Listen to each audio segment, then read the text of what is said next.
ساتھیوں، آج میں آپ کے درمیان آپ کے سامنے آپ کو 1 سے 2 نمبر فکس کروانے آ چکا ہوں۔ شارٹ ویڈیو کے اندر 2 منٹ کے اندر 2 نمبر فکس یا 1 نمبر فکس کروانے آ چکا ہوں۔ دیکھیے دوستو، سب سے پہلا بتانے جا رہے ہیں آپ کو کہ نون کی کتنی قسمیں ہیں۔ تو نون کی 2 قسمیں، نون کی کتنی قسمیں ہیں؟ نون کی 2 قسمیں ہیں۔ نون ظاہرہ، اس کو نون ملفوظی بھی کہتے ہیں، نون ظاہرہ کو نون ملفوظی بھی کہتے ہیں۔ اس کے بعد نون غنہ، نون غنہ کو نون باطنہ بھی کہتے ہیں۔ نون ظاہرہ کسے کہتے ہیں؟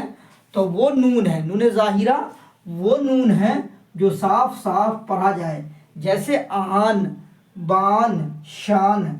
ٹھیک ہے، نون ظاہرہ وہ نون ہے جو صاف صاف پڑھا جائے، جیسے آن، بان، شان۔ اس کو کیا بولیں گے؟ نون ظاہرہ بولیں گے۔ اس کی علامت بتا رہے ہیں، نون ظاہرہ کے نون میں نقطہ دیا جاتا ہے۔ نون ظاہرہ کے جو نون ہوتا ہے وہاں نقطہ دیا جاتا ہے، ٹھیک ہے، اسے نون ظاہرہ بولتے ہیں۔ نون غنہ کو نون باطنہ ہی بولتے ہیں، نون غنہ کو کیا بولتے ہیں؟ نون باطنہ بھی بولتے ہیں۔ تو نون غنہ وہ نون ہے، نون غنہ وہ نون ہے جس کی آواز ناک سے نکلے، جس کی آواز ناک سے نکلے یعنی صاف صاف تلفظ نہ ہو۔ نون غنہ وہ نون ہے جس کی آواز کہاں سے نکلتی ہے؟ ناک سے نکلتی ہے، اور صاف صاف وہ نون تلفظ میں نہیں آتا ہے، جیسے کہاں، کہاں، جہاں۔ ٹھیک ہے، اور کبھی کبھی ایسا ہوتا ہے کہ اس میں وہ نون کیا نام ہے، غنہ میں وہ جو نون آتا ہے اس پر نقطہ بھی نہیں ہوتا ہے۔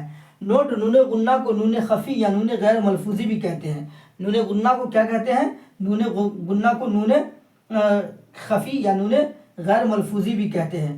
ٹھیک ہے، اور جب نون غنہ بیچ میں آتا ہے، جب نون غنہ بیچ میں آتا ہے جیسے پنکھا، تو اس نون پر کیا ہوتا ہے؟ جزم ہوتا ہے۔ تو دوستو، آپ کو نون کی 2 قسم بتائیں، ضرور سمجھ میں آیا ہوگا۔ نون ظاہرہ، نون باطنہ۔ نون ظاہرہ کا نون صاف صاف پڑھا جاتا ہے، جیسے آن، بان، شان۔